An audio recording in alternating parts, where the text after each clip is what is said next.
तो हेलो साथियों, नमस्कार। स्वागत है आपका आपके अपने चैनल सक्सेस जंक्शन एक कदम सफलता की ओर में।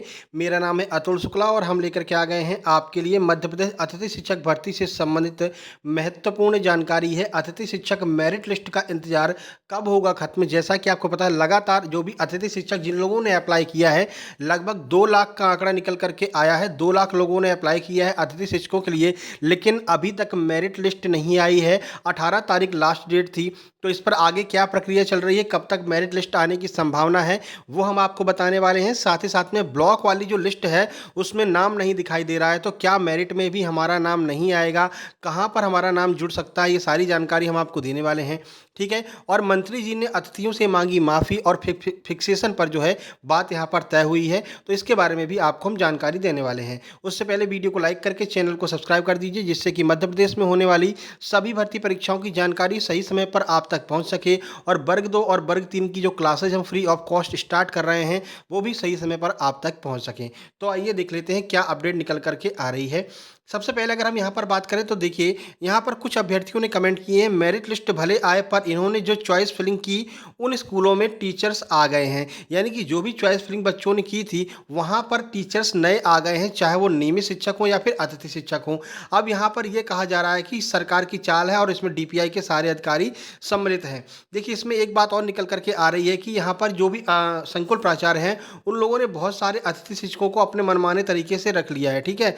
और अभी जब तक मेरिट लिस्ट नहीं आ रही तब तक वो लोग पढ़ा रहे हैं, तो इस पर भी चर्चा की जाएगी। अगर ऐसा कोई मतलब की बात सामने आती है तो आप लोग हमें जरूर बताइएगा, हम उसके ऊपर भी वीडियो बनाएंगे। ये देखेंगे कि भाई अगर ऐसा कैसे हो सकता है, जब तक मेरिट लिस्ट नहीं आई है तब तक आप किसी अन्य अतिथि शिक्षक को कैसे रख सकते हैं। अगर नियमित शिक्षक है तो कोई दिक्कत ही नहीं है, नियमित शिक्षकों वाली बात तो ठीक है, लेकिन किसी अतिथि शिक्षक को आप उस जगह पर नहीं रख सकते हैं जब तक कि डीपीआई के द्वारा जो लिस्ट बनी है उस मेरिट लिस्ट के जो कैंडिडेट हैं उनको वहाँ पर नियुक्ति नहीं मिल जाती है। ठीक है ना।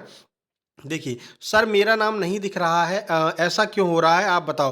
तो अब ब्लॉक वाली बात हम अभी आपको बताते हैं। सर मैंने न्यू अतिथि शिक्षक के लिए आवेदन किया लेकिन पोर्टल पर नाम नहीं दिख रहा है। सर जी मेरा नाम नहीं दिख रहा है, लिस्ट में क्या करूं, चॉइस फिलिंग भरी थी फिर भी नहीं दिख रहा है, प्लीज़ बताएं। देखिए, ये जो आपको ब्लॉक की लिस्ट दिखाई दे रही है जिसमें आपको अपना डिस्ट्रिक्ट सेलेक्ट करना है, अपना ब्लॉक सेलेक्ट करना है और उसमें आपको अतिथि शिक्षक की सेवाएं लेने हेतु आवेदक की सूची देखें।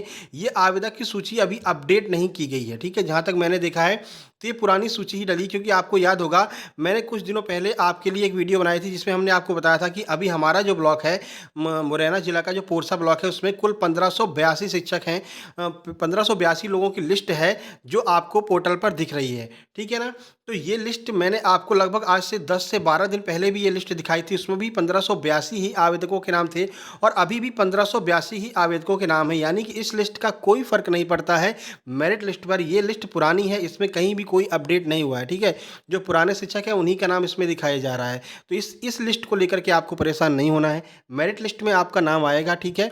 ये तो हाइप क्रिएट कर दी कि भैया ये एक लिस्ट डल गई है, इस लिस्ट में जिसका नाम होगा उसी की मेरिट में नाम आएगा, ऐसा बिल्कुल भी नहीं है। इस लिस्ट को लेकर के आप लोग परेशान मत होइए। हाँ, अगर आप चाहते हैं तो इसमें अपना नाम खोज लीजिए या फिर किसी अन्य ब्लॉक जो आपने भरा उसमें अपना नाम खोज लीजिए, लेकिन मेरे हिसाब से कोई मतलब नहीं है मेरिट का और इस लिस्ट का कोई लेना देना नहीं है। हाँ, इसमें अगर 1582 के बाद में कोई अन्य कैंडिडेट जुड़ते या हटते तो हम मानते कि ये अपडेट हुआ है, लेकिन हमने 10 दिन पहले वीडियो बनाई थी तब भी 1582 कैंडिडेट थे, तब आपका ऑनलाइन आवेदन चल रहे थे और आज भी 1582 ही कैंडिडेट है, यानी कि इसमें कोई फर्क नहीं देखने को मिला है। ठीक है ना।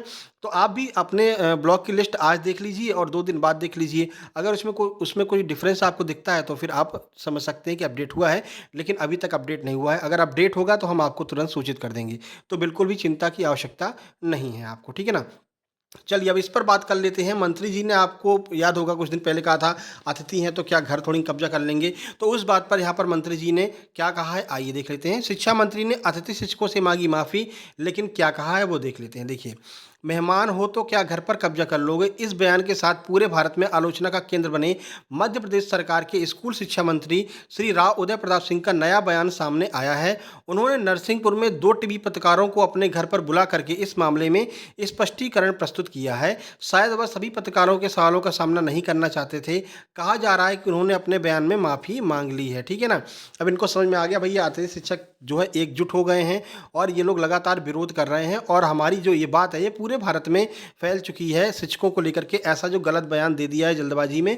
तो इन्होंने क्या किया, 2 पत्रकारों को अपने घर पर बुलाया, चाय पानी पिलाया, ठीक है ना, और उसके बाद में कहा भैया देखो ऐसा है, गलती से निकल गया था हमारे मुँह से और हम जो है माफ़ी चाहते हैं सभी अतिथि शिक्षकों से। अब ऐसा कहते हुए उन्होंने क्या कहा है वो देख लीजिए। सबसे पहले पढ़िए शिक्षा मंत्री का नया बयान। अतिथि नाम से पदनाम से अतिथि हैं। इन्होंने कहा है अतिथि नाम से ही पदनाम से अतिथि हैं।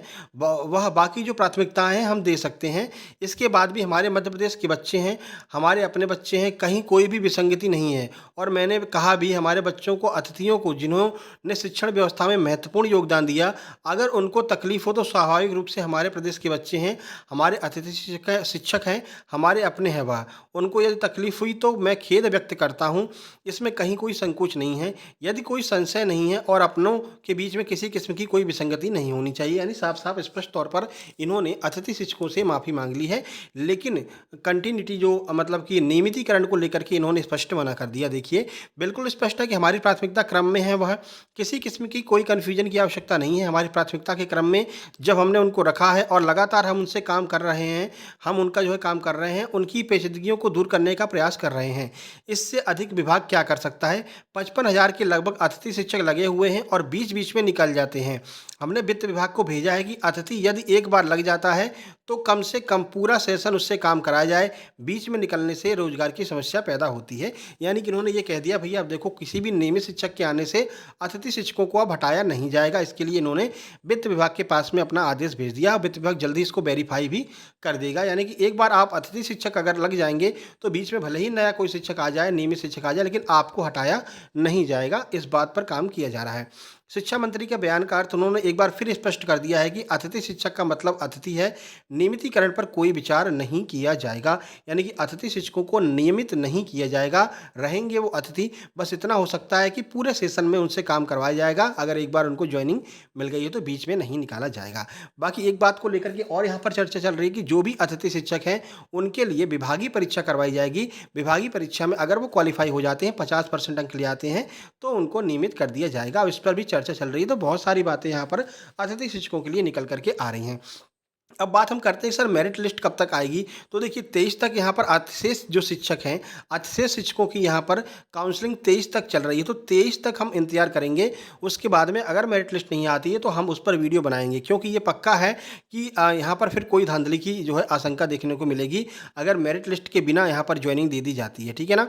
तो 23 तक हम इंतजार करने वाले हैं अतिथि शिक्षक मेरिट लिस्ट का, और 23 के बाद में उसके ऊपर एक्शन लेंगे। और बाकी सभी यूट्यूबर्स जो भी हैं, जो लोग भी इस पर वीडियो बना रहे हैं अतिथि शिक्षकों के लिए, सबसे कहेंगे कि भाई इस पर कड़ाई से कार्रवाई की जाए कि जब सब कुछ कार्य हो गया है, सारा सब कुछ 18 तारीख को समाप्त हो गया है, तो अभी तक मेरिट लिस्ट क्यों नहीं जारी की जा रही है और आवेदकों को ज्वाइनिंग क्यों नहीं दी जा रही है, कैसे ज्वाइनिंग देंगे, इस बात पर भी स्थिति स्पष्ट होनी चाहिए।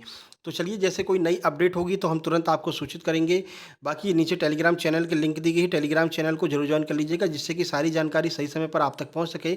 साथ ही साथ में टेलीग्राम पर हमने वर्ग 2 और वर्ग 3 के लिए free of cost study material भी अपलोड कर दिए हैं। जैसे नीतू मैम की इंग्लिश की बुक अपलोड कर दी है वर्ग 2 वालों के लिए, राकेश यादव सर के क्लास नोट्स फ्री में अपलोड है, हिंदी और इंग्लिश मीडियम में आप लोग डाउनलोड कर सकते हैं। बहुत सारी फॉर्मूला बुक्स वहाँ पर आपको फ्री में मिल जाएंगी। साइंस सोशल साइंस के NCERT के नोट्स भी हमने वहाँ पर अवेलेबल करवा दिए हैं। सक्सेस जंक्शन लाइव के नाम से चैनल है, उसको ज्वाइन करके डॉक्यूमेंट सेक्शन में जा करके सारी PDF आप लोग डाउनलोड कर सकते हैं। ठीक है। बाकी जल्दी आपकी मैथ की क्लास स्टार्ट होने वाली है। मैथ, साइंस, सोशल साइंस सारी क्लासेज इसी चैनल पर फ्री ऑफ कॉस्ट आपको उपलब्ध रहेंगी। चलिए मिलते हैं किसी नई वीडियो में नए अपडेट के साथ में। तब तक के लिए नमस्कार, धन्यवाद।